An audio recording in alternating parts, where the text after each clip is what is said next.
One Brentwood family says they haven't been able to move back into their home after it was washed out by floodwaters just last spring. News 4's Marissa Sulik spoke to that family today. And Marissa, you and I saw firsthand last spring how much damage this type of rain can do. We did, Marius. We were in South Nashville along the 7 Mile Creek. I remember that. And we're right along the little Harpeth River right now, which was a very similar scene to what we saw last year earlier today. However, the water level has gone down. I mean, earlier, our photographer Jason had his camera lens right on this branch here, and the water was only a couple inches beneath that. And again, in the last few hours, it has gone down significantly. But these levels and these speeds still make neighbors anxious.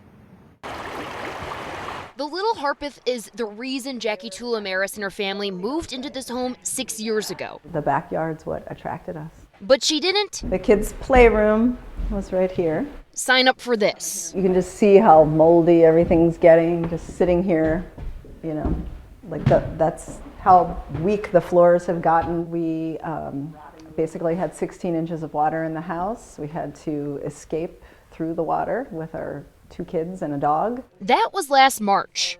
And today, Tulamaris' house is still gutted. Her home nowhere close to repaired. You just think you can get your permits, get your construction plans together and get started, but there's a lot of red tape. She hopes to get those permits approved in the next couple months so her family can start to look up. After that, we will elevate our house. It will get raised up in the air and a foundation will get built underneath, and then it will get set down on that foundation.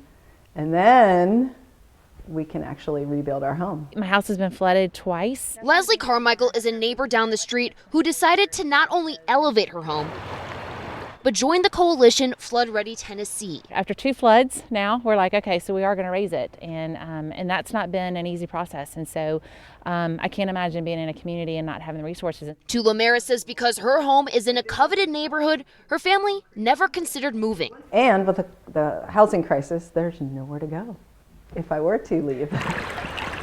But when the river starts to rise, she says that will always be unsettling. Absolutely. I feel like, am I going to lose my construction materials when I bring them on the job site? Now, the Tulamaris family says they have been living in a rental property since they were displaced last March. Marius. A lot of concern out there in Brentwood. Marissa, thank you.